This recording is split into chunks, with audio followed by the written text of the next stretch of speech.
Hey, good morning and welcome to this week's edition of the Ride Along Radio Show. Today's Thursday, December 10th, 2015. This is actually show number 10, man. Wow. I know. It's going by fast. It is. Double digits. We made it to double digits, and we're all primed today. So those of you who watched the show before know that the Ride Along Radio Show is based on the premise that we will give you the benefit of our perspectives informed by our police experience, our police backgrounds.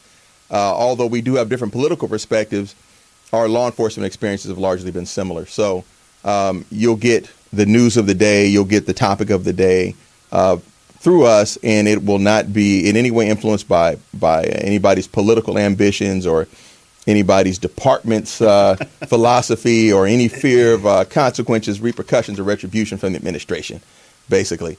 So I'm George Holt. And I'm Gil Contreras, and I'm here to keep it 100. 100. Here we go. See what I'm saying? Namin. There you go. Namin. Kent Lee is out today. He'll be back with us. Should be back next week. Yeah. Yeah. He's out in the great state of Arizona doing Arizonian things, in his Kent Lee manner. Which is a great place to go, by the way.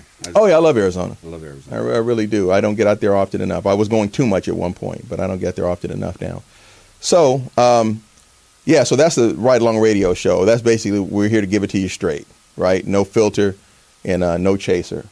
Right. And today we're actually going to get into what you need to do in the event of an active shooter situation. It's been a problem in this country for a long time, but just lately we've had, seems like a concentration of them. And the one that really hit very close to home for us was last week in San Bernardino. Right. California, and then 2 days before that it was a Planned Parenthood, or 3 days before that Colorado Springs. In Colorado. So on the West Coast we've been getting hit pretty hard with that, and I hate to say it like it's a natural disaster, because it's certainly not, but we felt it was high time to cover surviving an active shooter incident.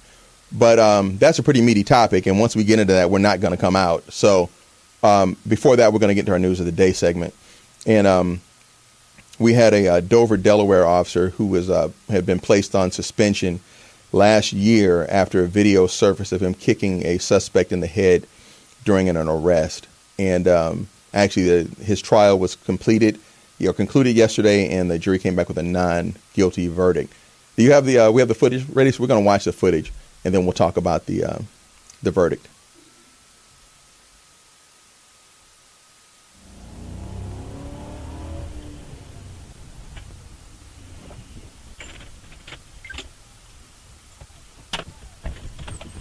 Get on the fucking ground! Get on the fucking ground!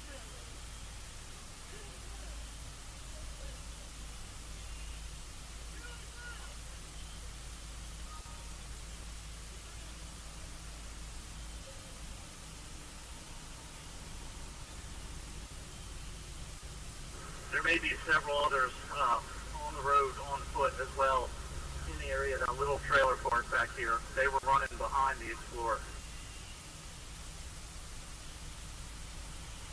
Anybody else have anything else got the yellow? 15 over here by probation. We're searching for the weapon.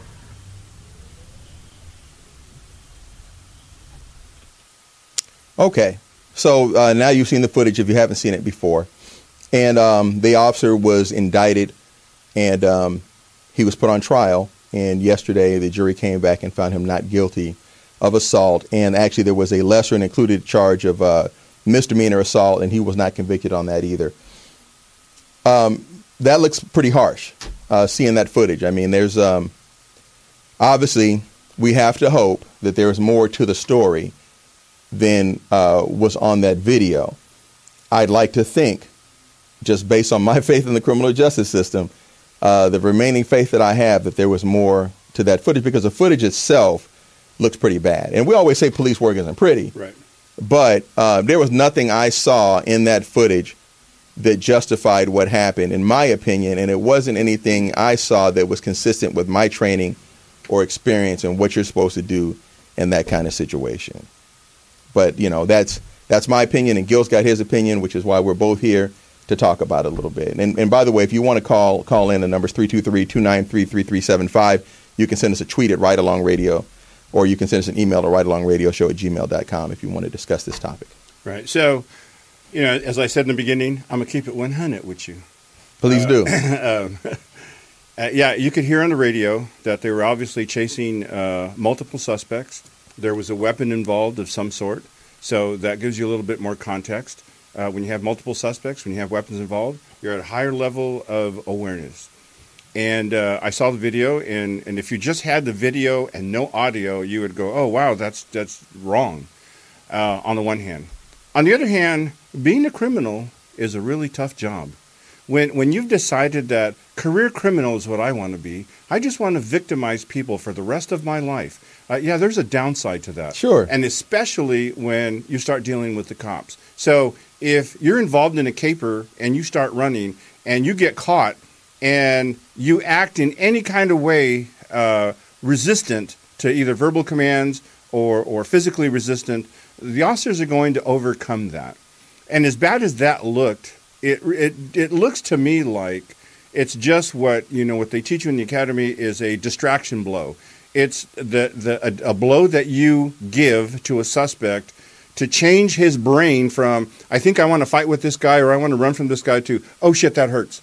The moment that it does, the brain switches like that, that's what allows the officers to then get down, get you into handcuffs. So as bad as it may have looked, I didn't think it was any big deal. Looked like regular police work to me. Okay. So for me, looking at that, first of all, I do not know that they knew anything about that man's criminal history. Turns out he's got a lengthy criminal history, which after the fact, makes me a little less sympathetic to his cause. But I also know that could have been anybody else who didn't have a criminal history that the same thing would have happened to. But who was involved in a criminal caper involving multiple suspects and weapons. Okay. Now, that doesn't mean the person has a lengthy criminal history, though. It could be somebody at that point who's got less of a criminal history or whatever. But at that point, it's not supposed to matter because we don't know. Doesn't matter. We don't know. We don't know what his criminal history is. We can only act on those facts available to us at that time. Right. Now, in terms of what I saw a person who was complying, albeit slowly. They told him to get on the ground. Now, some people may have problems with the profanity. Officers told him, get on the fucking ground, get on the fucking ground. Well, that's just police work, and honestly, aggressive language is part of the use of force continuum. And if I may add right quick, when you're policing a high-crime urban area, niceness is read as weakness. Yeah, definitely. I mean, and that's not to say you walk around and you curse at everybody, but in a situation like this, that sends a message that you mean business. And as a supervisor, I would much rather have my officers curse at somebody than to put their hands on them. If you can drop an F-bomb on a person to get their attention, and that means you don't have to put your hands on them, you don't have to tase them, pepper spray them, whatever, I'm all about that. And I never wrote any officer up for using profane language, and I had to defend one of my officers against a chief about using profane language because he felt that it was unprofessional, but he never worked where we worked, so whatever on him. Whatever on him. Anyway, so the profanity part, okay, no problem. They tell him to get on the ground. He is complying. Again, he didn't just pancake out onto the ground. He is getting down into what could be looked at as a prone position, or it could be looked at as a sprinting position. Mm-hmm. Okay? But here's my thing. If that officer felt that he was going to take off, if that officer felt that this person was still armed, because the officer didn't act in any way like he thought that he was armed, except for the fact that he had a gun out. The officer had his gun out. But a kick like that, a punt kind of a kick, isn't the kind of kick that's going to knock a grown man off balance. A more evenly applied shove, like to the guy's side or his hip or something, because the officer's defense was, I was aiming for his upper body. Mm-hmm. But that swinging kind of a punt kick, where you hit somebody in the head hard enough to break his jaw and knock him out, that's not the kind of what. Me looking at that, my first thought was he was going to kick his arm out from under him, like sweep, like you would do a leg sweep, mm-hmm. but just do an arm sweep because the guy had his weight on his hands. Right. So I figured, okay, he's going to sweep that arm out. It's going to make him go flat. The officer didn't do that. The officer did a swinging punt kick, hit the dude in the head, knocked him out. Now, he said he wasn't aiming for his head, but even if he was aiming for his chest, that wouldn't have done what he wanted it to do. It would have been a distraction strike maybe, mm-hmm. but the thing about the distraction strike is it has to be followed up by you doing something. Right, you're moving in handcuff. You're moving in handcuff him, but here's what happened. The officer kicked the guy. He goes down. Now, first of all, before you do that, you're supposed to holster your gun. Okay? And I don't recall if he holstered his gun. I don't think he holstered his gun. I think he holstered his gun after he knocked the guy out. So what you're supposed to do is one person keeps their gun drawn, the other person goes hands on. So if the guy does produce a gun, then somebody can deal with that. Right. But in no way did that officer behave, or did his partner behave, as if they thought that suspect was armed. After he went to the ground, the officer handcuffed him, and they both got up and walked away from him. They both turned their backs on him. He wasn't searched at any point in that video that we saw. So if you think somebody's got a gun, as soon as you handcuff him, what are you going to do? Yeah, well, you know, You're going to search for a gun, right? Well, you should. Absolutely. You should. That's what you're supposed to do. That's right. But you know, in the officer's defense, when you have stuff happening and you know you use force, you know your adrenaline starts to pump, your breath, you know, increases, and your heart rate increases, and as that goes up, as your heart rate goes up, you start to make mistakes. And you know, cops are at the end of the day, they're still human beings, sure, and they're still prone to making mistakes. So, sure. You know, and I would just want to say this as someone who was trained and worked on the West Coast. When I've watched shows like Cops, and I watch Cops on the East Coast or other parts of the country, when I watch their tactics, I'm stunned at, yes, at just the lack of awareness and officer safety. No doubt. And so the officer, while he was acquitted, the department has not decided what they're going to do with him yet. I can guarantee you that there's a lawsuit filed behind this. Hopefully they'll identify this at the very minimum as a training issue, right? And they'll deal with that because it just wasn't handled properly. And again, I don't like to be in a position to second guess officers, but we saw the initial contact with him. It's not like the video started up as they already had stopped him. We saw the whole contact from where they stopped him, contacted him to handcuff him. And what I saw, that wasn't right. And again, I think maybe the right questions. You know, sometimes we have a half-hearted stab at prosecuting people. And I think that maybe the right questions didn't get asked. This is not the only time that's happened. Or maybe, you know, hey, we're going to file charges on him to appease the community so we don't have a big uproar that nothing's happened. And, you know, he was found not guilty. Once that happens, that's it. He can't be tried for it again. And he's clean from there on out. Again, whether he retains his position in that police department is another. I don't know how big that agency is. Dover, Delaware is not a small city. Right. So maybe they can move him around or something. Yeah. They'll do sometime. Spend some time in the kit room. Right, exactly. Handing out equipment. Exactly. He'll be the house mouse, right? Or as they call it on the East Coast, he'll be the broom. He'll be the station broom for a little while. But so that was that news of the day. The officer's defense was that he was instead he missed. He didn't mean to kick him in the head. He was instead aiming for his upper body, and he feared for his safety and the safety of others because the officers were told that Dickerson was armed with a gun, and he was slow to comply. He was a little slow to comply. So I'm not saying they shouldn't have done something. Right. So, and again, you know, when I saw this and you posted it on Facebook, and there was kind of a thread of comments from cops on this thing, you know, it just looked to me like, this is just police work, man. But you say that, but it's not. People don't want to hear that, though. It doesn't matter what they want to hear or not. This is what they need to hear. The truth is, police work is ugly. Dealing with police work is not pretty. Sure. Dealing with criminals, you're talking about criminals. The guy had a lengthy criminal history. So but they didn't know that when they kicked him in the head and knocked him out. But it doesn't matter because that speaks to the suspect's mindset. That's why he wasn't complying like a normal person would. If a normal person, if a police officer jumps out of his car, throws it in a park, jumps out, comes out with a gun, says, "Get on the fucking ground." Look, I'm out. I'm on the, you know. Sometimes it depends on where you are. You think you could do that in Beverly Hills and you pull that on Nancy Reagan and she's going to prone herself out, or one of the ladies she lunches with? Well, she ain't proning herself out either, but she ain't getting kicked in the head behind it either. And Nancy Reagan is not going to get choked out. I'm saying the ladies she lunches with. I use that as an example. Those ladies are not proning themselves out. I don't care who pulls a gun on them. They'll clutch their pearls and call the chief's wife, who's going to have lunch with them, you know, tomorrow. When Zsa Zsa Gabor slapped that murder cop, you know, he should have just turned her around and put her to sleep. But he didn't do that. He didn't do that. Of course not. However, her mindset is going to be totally different than a career criminal. All I'm saying is being a criminal is it's an occupational hazard, but it's a tough gig. It's a tough gig. Yeah, but you know what? We can say the same thing about that officer who was on trial. It's a tough gig, right? Yeah, and he's cool, and he should go back to work. He was cleared by the system. That doesn't mean anything. He got cleared by the criminal investigation. Doesn't mean the department's going to clear him, because all this time that it's been told by the fact that there was a criminal matter pending. So let's see it'll be interesting to see what they do. We'll revisit that when we find out. Right.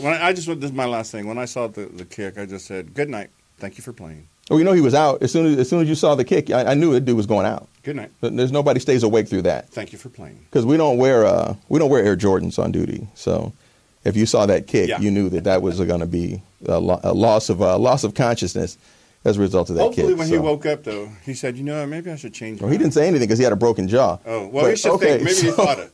Here's what we're going to do. Maybe he just thought We're going to take a break. If you want to call us, 323-293-3375. We come back after the break. And actually what we're going to do is we're going to take a break, and we're going to come back to a video intro of our subject of the day, which is surviving an active shooter incident.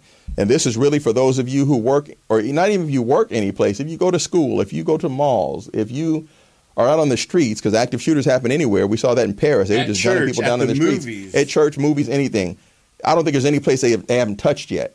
A company Christmas party, for God's sake. Exactly. No. So you could be anywhere and this happens. So the first key is to be armed, but everybody can't be armed. So short of that, we'll talk about this, and we'll talk about what to do if you're armed also. So we're going to take a break.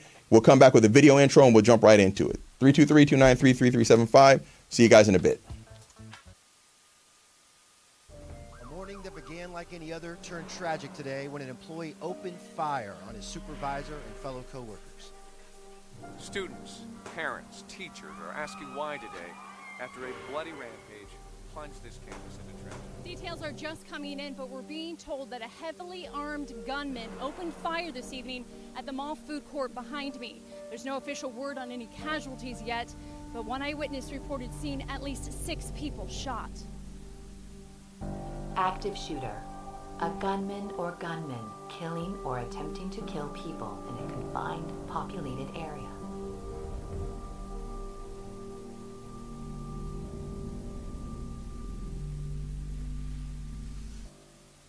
Okay, so that was an intro from the Los Angeles County Sheriff's Department's video on surviving an active shooter.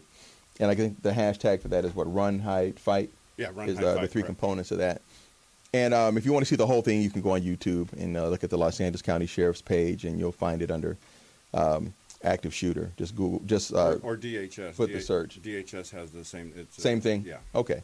And the Los Angeles County Sheriff one is really good because they actually get into, I haven't seen the DHS one, but it gets into the different perspectives of the citizens who are there when something happens, Right. What to do if someone is wounded, how you can avoid getting caught up in these situations once they start, and then what to expect from law enforcement when they arrive. And we won't get into the law enforcement response too much because, number one, it's not pertinent. You just need to know not to run up and approach law enforcement officers when they're on the scene because they're going to be at a state of heightened awareness with the guns drawn. They're not going to be very nice. Right, exactly. And, law enforcement is very well trained for this. This is something we've been training for since Columbine. I was teaching active shooter response probably as early as, I want to say 2000, 2001. I've been teaching it all over the country. And I just got a call from an officer who was one of my former officers who I trained in this. He was one of the first 5 or 6 officers on scene in San Bernardino last week. And he was calling to tell me how much it seemed like a training scenario because we've been training on it for so long. Right. And how it just flowed. And although it wasn't exactly perfect because it was real life, it was something they all felt very comfortable in. Mm-hmm. And there was officers from different agencies who showed up, and everybody's trained the same way now. Right. So they just fell into this. So law enforcement, once they get there, are more than capable of going in and ending the threat. That's just something, like I said, we've been training on this for 15 years easy. But what do you do until law enforcement gets there? Because law enforcement is not going to be there immediately. It's going to take 4 to 5 minutes probably. Yeah, 4 to 8 minutes for them to get there, number one.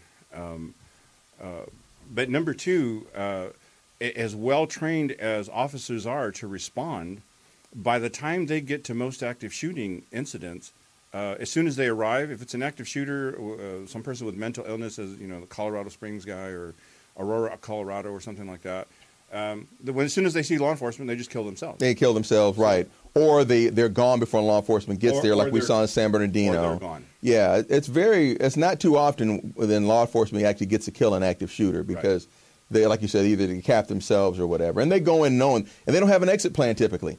And that's why San Bernardino stood out so much, is because these shooters had an exit plan. Right. Usually they come in and they know I'm not leaving here. James Holmes in Aurora, Colorado, he exited, but I think they caught him in the parking lot. He was because of his mental illness, he wasn't moving as quickly as he should have. He was just kind of standing there. They just encountered him standing there at the back of the theater. But so this is why and I've been teaching active shooter response for teachers and students in classrooms.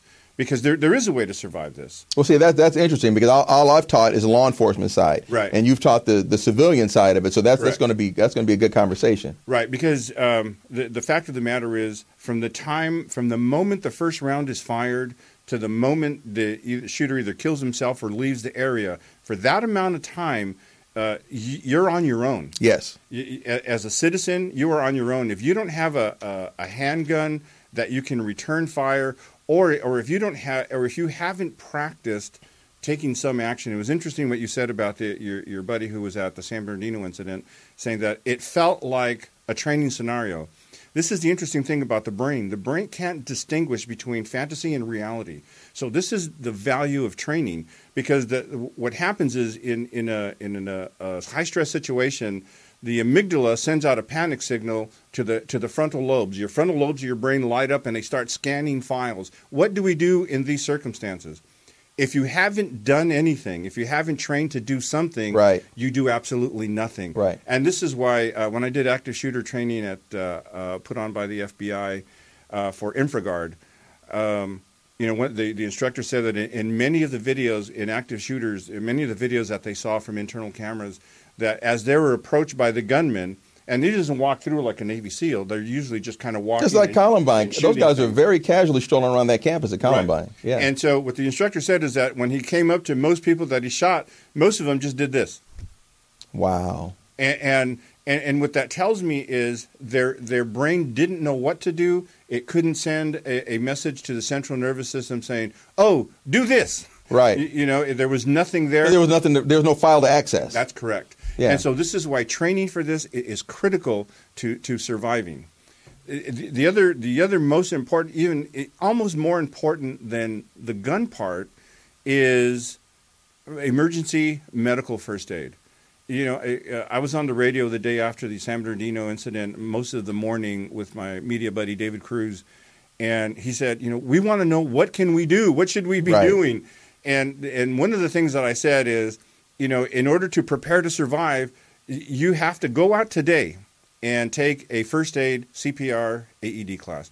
You have to do this. You have to practice. You have to know how to stop the bleeding. Remember, when people get shot, they don't die from getting shot.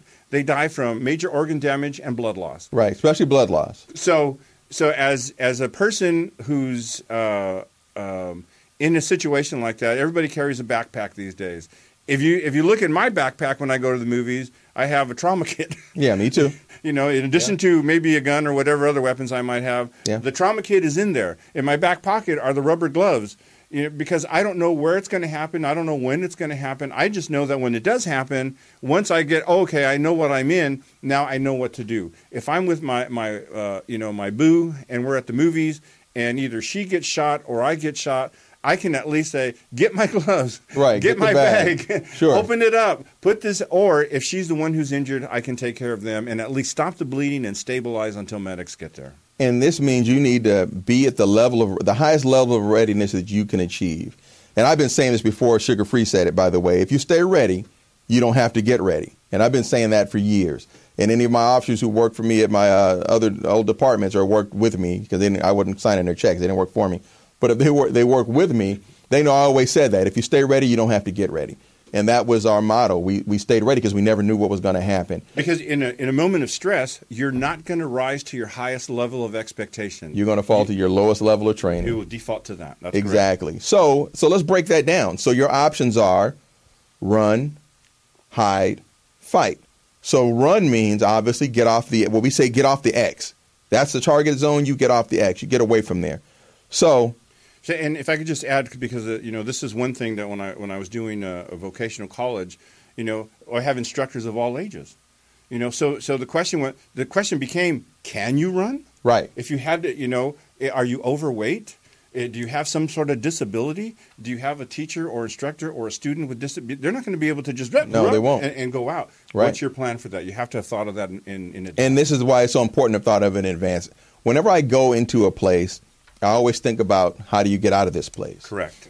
And anybody who's paying attention, who doesn't text their way through the world and has their heads up and looking around, understands that when you go into a place, you need to know how to get out of it. I also like to know where little things are, like where's the bathroom, stuff like that. I want to see who's coming in. Well, exactly. And so I sit in a place, and you can talk to anybody who's ever had a meal with me. If I sit down in a place, I'm sitting where I can watch the door. Right. Okay. And so that's just part of situational awareness. So that's the first thing you can do is give yourself the gift of situational awareness. And you have to train Pay your attention. family. You have to train your family. Oh, definitely. They have to understand that when this happens, you need to get behind me, you need to get down or whatever. Or if I say to you, this is what I told my kids when I had kids at home and you know, my boo, when we're out, you know, she used to go, why do you want to sit there? You know, now she goes, is this okay? Right, exactly. Because now she knows. But the Now other she thing I knows. said to her is that if I say, hey, get your purse, go out the back door, stand by the car, and wait for me. That means don't ask me questions. Right. Don't Right. ask me Just why. do it. Just do what I tell you to do. There's Just a reason. do it. When I get this look and this sound, and I start saying, get your shit, get out the back door, get by the car, and stand by. Right. If I talk to you like that, I'm not playing. Exactly. And it's time to go do it and without a bunch of damn questions. Right. Okay. So run means knowing the path out. If you're at the mall, you know, where's the nearest exit? Where, not necessarily even the nearest exit, where can you go to get away from that gunfire? And in the Kenya mall shooting that we saw last year, I believe it was, a lot of people went to the backs of those stores and they hid in those storerooms in the back part of those stores. You know, everybody knows how a mall is set up, right? So the storerooms at the farthest point of the mall, the farthest point of the concourse, rather. So people did that. They got away from the gunfire. Because here's the other thing. With many targets of opportunity, the gunman's not going to go into a deep search and start looking under stuff and looking for people when there's a bunch of people running around who didn't have the sense to run. So you be one of the people who's got the sense to run. If you cannot run or you run into a dead end, the next move is hide. Okay? Right. Hide in the storeroom. Hide under something. Get out of that person's line of sight. You know, we say out of sight, out of mind. Get out of that person's line of sight. So there's two kinds of hiding you can do. There's two kinds of you can take cover or you can be concealed. Okay? So we say take cover.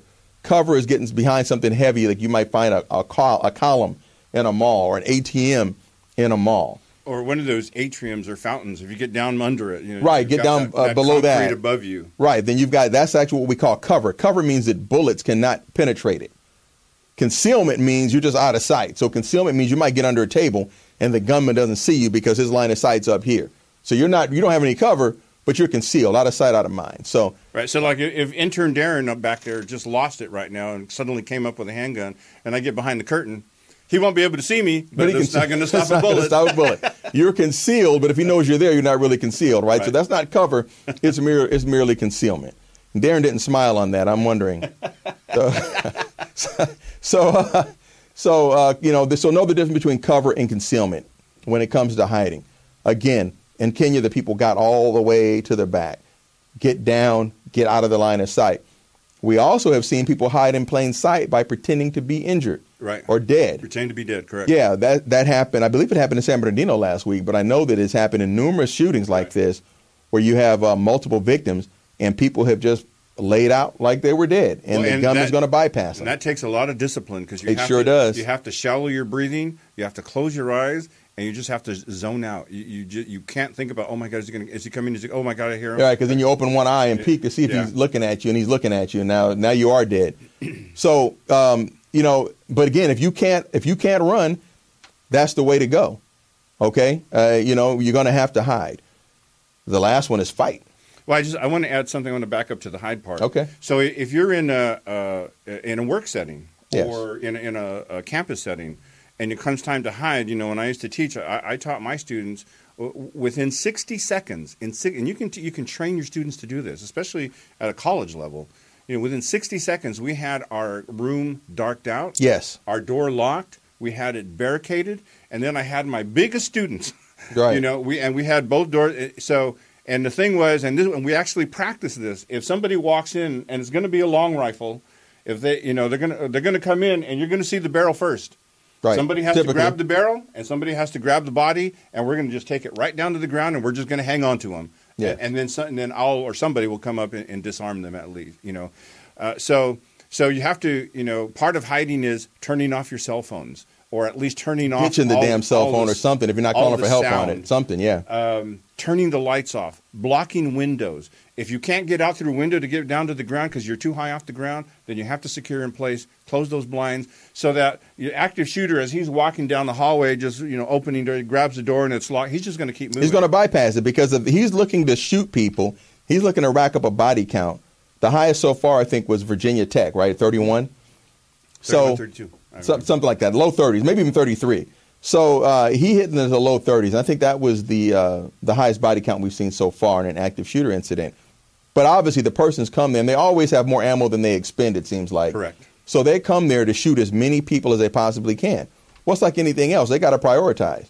So they're not going to sit around and try to pick the lock of the room you're in and try to kick that door when they're in a target-rich environment and there's plenty of other people to go after. Right. So, yeah, barricading yourself in that room and turning those lights off like there's nobody in there, that dude's just going to bypass that. Right, and you can move furniture to block the door. Yes. You can move Xerox machines, push whatever you got to do. Whatever you can do, but you have to be thinking survival, and you have to have the discipline to slow down, breathe. You got to breathe, slow down, and not make unnecessary noise. Think about what you're doing. Silence your cell phones. Call for help if you need to. Let them know where you are. But then you have to just go dark. You have to go silent. Right. And what will happen is law enforcement will come and find you. Right.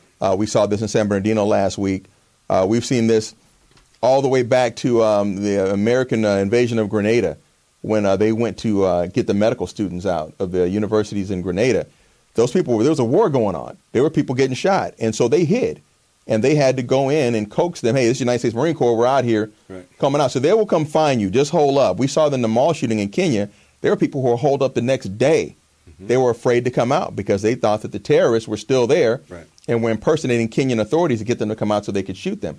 You may have to hold in place for a while. It takes a long time to really search a big building or something like a mall. That's right. And so, what you actually carry in your bag now becomes critical. Yes. You have to have water.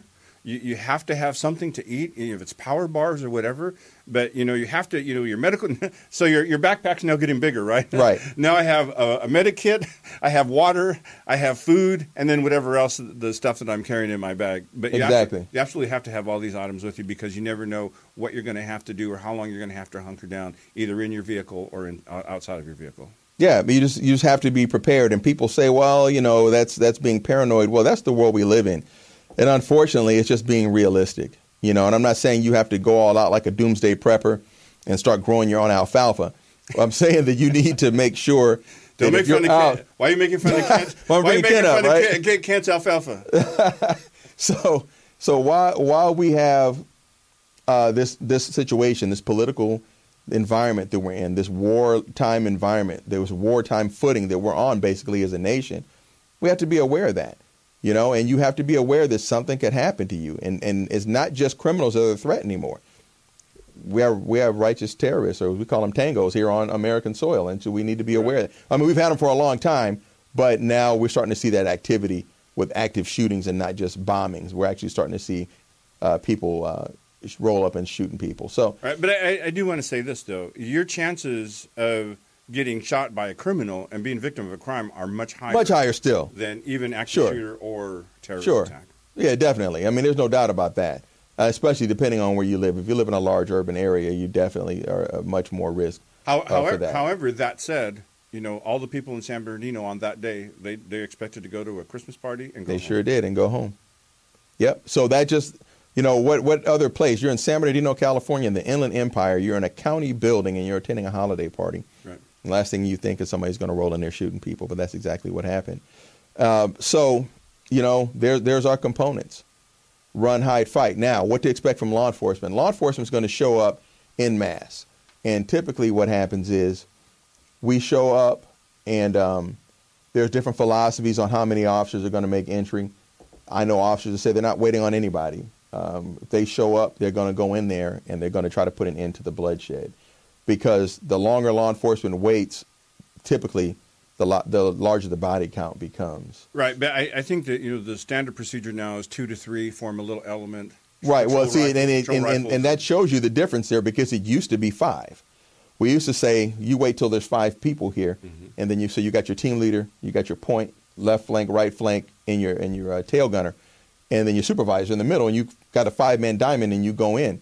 then we start saying, it takes a long time in some jurisdictions to get 5 people. Right. Depending on your work, my last agency, I could get 5 people there like that. It was Right. nothing to have 5 people on your back on a traffic stop, let alone Right. something like that. Right. But if you work in some outlying area, you're not getting 5 people there for some time. And it may be different agencies. You may get a school cop, definitely. a Sure. sheriff, and a police officer. Sure. Those 3 guys have to form up, get their patrol rifles on, get their extra mags, and go. And especially if the shooting is still going on, if they can still hear shots fired, they got to get in there. They got to get in there because every shot fired is probably somebody being killed, okay, or at least being shot. So officers are saying, hey, you know what, we can't wait on 5 people. So then it became 3. Then we're like, you know what, actually 2 guys could go in there, or 2 guys and girls could go in there. And then you start having officers say, well, you know what, I'm going to go in there by myself. Well, that's frowned upon because if there's more than one shooter, like in San Bernardino, I mean, there's some cops who are well-trained and well-equipped enough that they could have dealt with both of them by themselves. But that's not too likely. So, but if you're considering firepower, like the way you win, is you have to put more bullets down range than what are coming up range at you. Right, and accurately. So if you're by yourself with a handgun, 45. Well, by yourself with a handgun, that's one thing, yeah. But I mean, now officers rolling around with rifles and everything else. But still, one officer goes in. We used to say in SWAT, 1 man in, 1 man dead. So officers still are saying, you know what, I'm going to go in because I'm not going to sit outside and I hear people die. And so when people say, well, cops aren't heroes, I want to let you know there are some police officers out there who are more than willing to put themselves in harm's way to go save you. No matter what you think about the police, there's some people who are still going to come save your raggedy ass when the time comes. So I just want to put that out there, and I work with officers who are willing to do that. So officers say, I'm going to go in there. Again, we frown upon that because I feel you're going to get overwhelmed.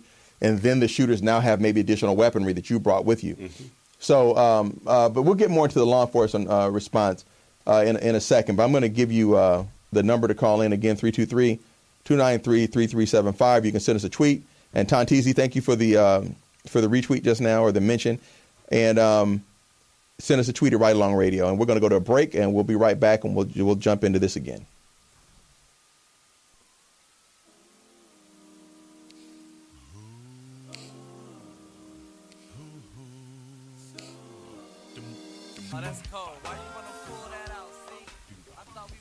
All right. So we're back from our break on the Right Along Radio Show. Again, today's topic is surviving an active shooter incident. Man, that bumper music. Golly. That was nice, right? Yeah. That was take 6. I like it. I like it. Very nice. That was a suggestion by our producer, the poet, a.k.a. Fact Frida. I felt like I was rolling right there for a minute. Yeah, that was nice. Very nice. Okay, so we're talking about surviving active shooter incident. We told you we're going to keep it 100. Tantizi, hey, that was the raggedy comment. Just talking to you like I talked to you if you were sitting in a police car with us on a ride along. That's how we do. So, hopefully no offense taken. But we're talking about the law enforcement response during an active shooter incident. Officers are going to be amped up. This is not a routine thing for police officers. Almost anything else we do is fairly routine. Even a high-speed pursuit is going to be a much more routine activity than something like responding to an active shooter incident. Most officers have never done that, and even the officers who have done it will probably never do it again. Right. It's just, fortunately, they're not that frequent yet in our society. And they're likely to get there and then not be able to do anything. Just the standard clear the room, clear the building kind of thing. But yeah, they're not going to. It's the firefight we saw in San Bernardino is going to be rare. Well, yeah, and that's because they caught up with them later. Right. But remember, by the time they got to the scene, the shooters were already off the X. They were gone. They were in the wind. But another thing is, and we're taught this in training, and this is why we do this in training. Typically, active shooter training, we try to make it as realistic as we possibly can. We'll bring in role players. We will bring in drama students, and we'll bring in their makeup department from the drama classes to make people up as if they've been shot with the moulage kits, so that the injuries appear realistic and the people appear to actually be injured. It's actually kind of a freaky thing if you're on a full-on police training exercise where there's this kind of a scenario. But the reason we do that is it's human nature, especially as a police officer. You see somebody who's wounded, who's a victim of a crime, you want to stop and do something. Mm-hmm. But in an active shooter scenario, we can't do that. And it's unfortunate, but we're going to have to hurdle the dead, as we say, and just keep moving till we find that shooter, because every time we stop to try to help somebody, that shooter's creating more victims. So our people understand the philosophy behind that is we have to get on top of that shooter and put that shooter down. Puts that team at risk. And puts the team at risk also, exactly. So we can't do that. You know, we call it speed, surprise, and violence of action is what keeps us safe and what gets us to where the shooter is, to put that shooter down so they don't keep making fresh victims. Right. And the other thing is these situations, anytime I've ever been in anything where, where the poop hit the fan, it was always loud, noisy, smells in the air. Smells in the air, for sure. Music, lights, and in San Bernardino, they had fire extinguishers, sprinklers, yeah. So there's water falling, people screaming, the smell of gunpowder in the air. Yes. It's a chaotic situation. You got to settle your mind down, focus on your job and what you're trying to do. And fortunately, most police officers, anybody who's been on the job for a while, depending on where they work, and actually anywhere, it doesn't really matter. If you've been on a job for a little while, you've seen some gore. Right. You've seen human brains before. You've seen people's internal organs out of their bodies. You've seen all that kind of stuff. But to see all that at once and to have to move past that to go deal with that person is it's kind of a freaky thing. But again, that's why we train that way. It's counterintuitive to the human nature. Yes, exactly. So we try to train that out of the officers so that we move past that. And I know that grandma's on the ground there and she's been shot in the hip and she's trying to drag herself to safety. We got to push past her and hopefully somebody will come behind us and start trying to render aid. But right now we got to get on top of that person. So that means that anybody we see is going to be met probably with guns up until we figure out who you are, which brings me to another point. A lot of people now have concealed carry permits, even in the state of California. People think that, there's no concealed carry in California. That's not true. It just depends on which county you reside in. It's only in L.A. County, apparently. Only in L.A. County, right, that you're probably not going to get one, at least in Southern California. San Francisco County probably doesn't do them either. But pretty much every other county in Southern California issues concealed carry permits. So that means there's people who are carrying guns, civilians who are carrying guns, off-duty police officers who are carrying guns, plainclothes police officers who are carrying guns. So people say, well, if that happened and I would go jump in and do this, you may be putting yourself at risk by doing that because when law enforcement shows up, we don't know who's who in the zoo. We saw this with the situation with Gabrielle Gifford shooting in Tucson, Arizona. Jared Loeffner was actually disarmed by a bystander. And I don't know if he had paused to reload or what, but I think he had paused to reload and bystanders overpowered him. He was stripped of his gun and somebody was standing over him, holding him at gunpoint. A concealed carrier came in from the grocery store next door, heard the gunshots. He comes in with his gun out, and he's actually going to engage the Good Samaritan because all he knows is there's people shot and there's a guy standing with a gun in his hand. Right.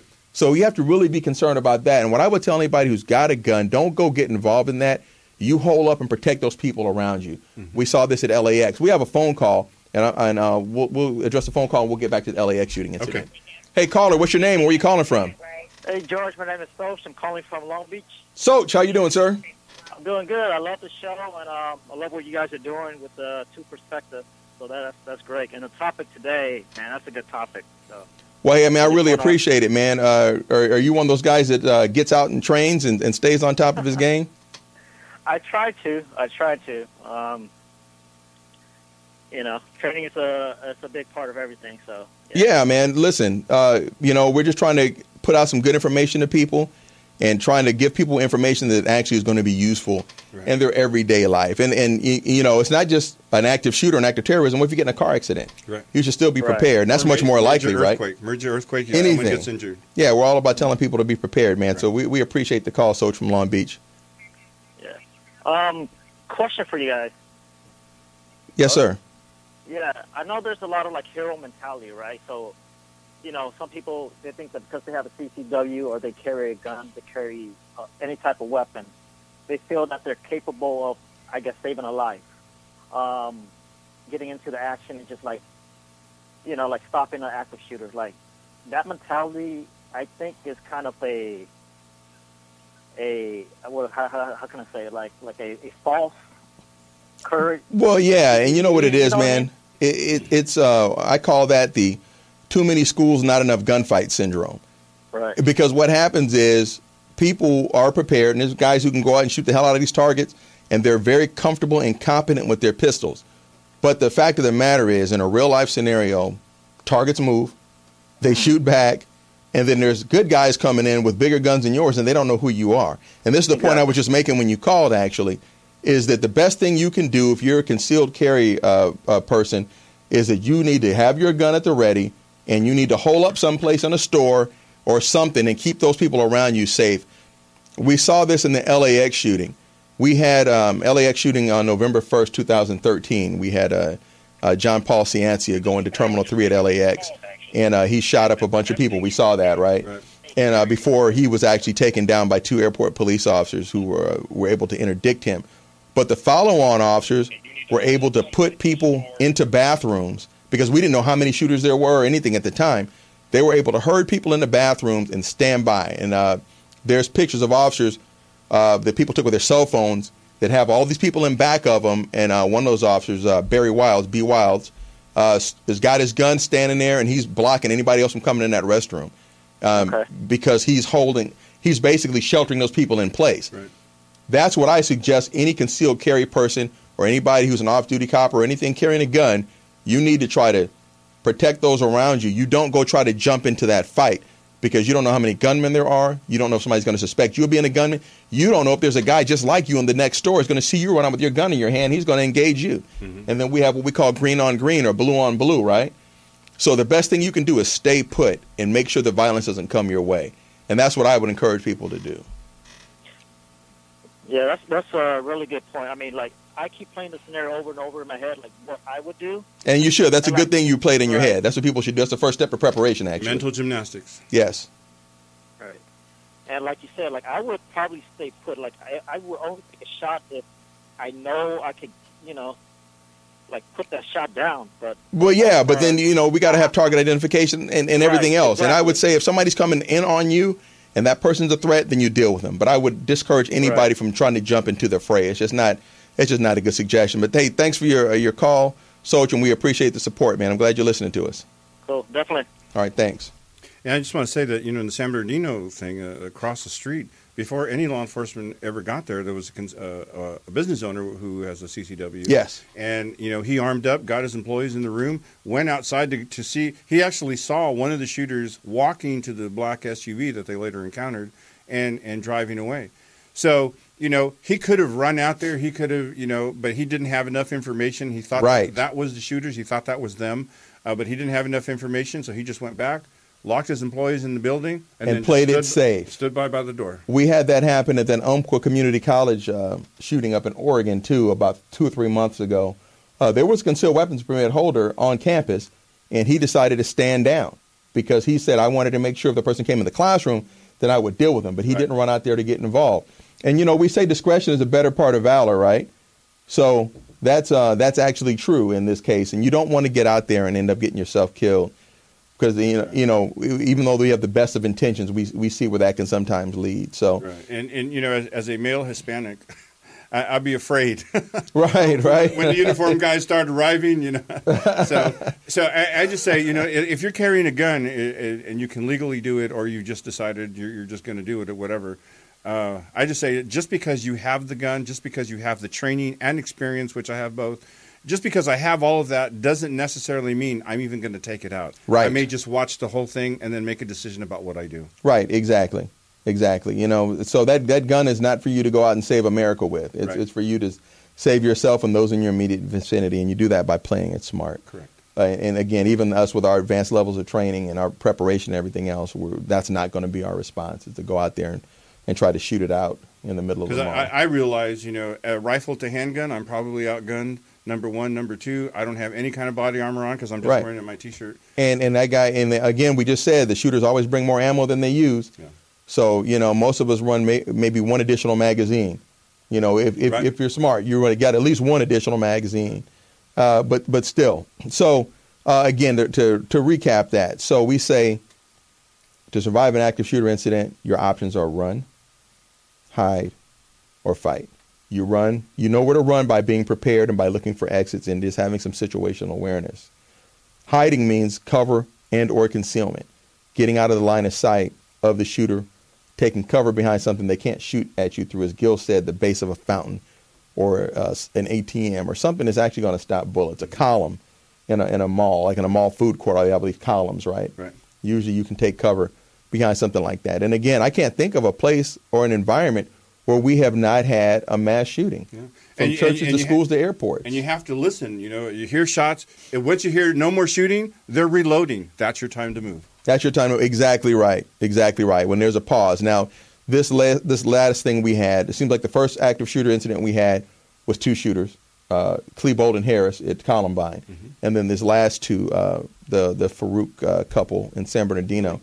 Typically, active shooters work alone. Right. But it's come out now that Farouk and his neighbor, was it Vasquez? Marquez. His next-door neighbor, they apparently had planned to do something like this a couple of years ago. Right. And got cold feet and didn't do it. And then Farouk, I guess, got his wife involved, and then they went ahead and did what they did. And if you listen to the government, try to lead you to believe, oh, it's just these 2, nothing to see here, no cells. Let me just tell you, these guys are everywhere. They're in all 50 states. Well, it's even worse. To me, it's even worse if there's not a cell. Because with a cell, at least maybe we can get somebody to flip and somebody would give somebody up. But when you got these lone wolves operating all over the place, you don't know about them until they pop up. Right, that's right. Dylan Roof wasn't on anybody's radar. That's why there's no way to prevent this with databases. The only way you can prevent any kind of shooting out like this or active shooter is somebody close to these people have to tell. Yes, exactly right. You have to tell. You see something, say something. Stop snitching. Stop protecting. Right. Your crazy family member or your crazy or your neighbor or your friend or whatever. Yeah, I want to start a new hashtag. It's going to be hashtag Start Snitching. Because, again, if you see something, say something. There was somebody who was going to say something who saw some suspicious activity and said, oh, well, I don't want people to say that I'm racially profiling them. Right. So they didn't say anything. And that person got to live with that forever. I mean, that's something you carry for life. And I blame the government for this. I blame the Obama administration for this. This pushing of political correctness. We don't want to offend anybody. F that. Today, I'm offending, okay? If I see something crazy, I'm going right to jrick.org, and I'm going to make a report. And let the government sort out what's to happen next. That's but right. You should certainly say something. I mean, that's all. The stakes are too high not to do that. So I'm a tell. Yeah. Or as they used to say at LAX, we gonna tell. For those of you who remember that. So, so shout out to Soch for the call, and shout out to Tiz. Been meaning to shout out Edwin Tiscarino, the Corona Police Department, formerly of the Housing Authority Police Department. He always watches. Thanks, Tiz, for your support.